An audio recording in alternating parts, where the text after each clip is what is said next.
చక్రాన్పల్లి రజకులపై గ్రామ బహిష్కరణ ఎత్తేయాలి. ఈరోజు భద్రాద్రి కొత్తగూడెం జిల్లా రజక వృత్తాల సంఘంగా చక్రాన్పల్లి గ్రామంలో రజకులపై గ్రామ బహిష్కరణ జరిగింది.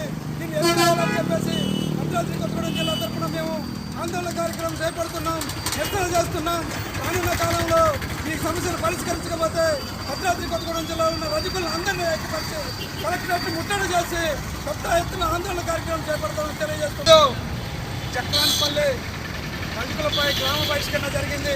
ఈ గ్రామ బహిష్కరణ ఎత్తేయాలని నిజామాబాద్ గ్రామంలో ఉన్న చక్రాన్పల్లి రజకులపై బహిష్కరణ ఎత్తేయాలని అక్కడ కమిటీ మీద వెంటనే చర్యలు తీసుకోవాలని మేము భద్రాద్రి కొత్తగూడెం నుంచి కోరుకుంటున్నాం. లేని ఎడల భద్రాద్రి కొత్తగూడెం నుంచి భారీ ఎత్తున జనసమీకరణ చేసి రజకులందరినీ ఐక్యపరిచి కలెక్టరేట్ ముట్టడి చేసి ఈ కార్యక్రమాన్ని విజయవంతం చేసే కార్యక్రమం చేస్తామని తెలియజేస్తున్నాం.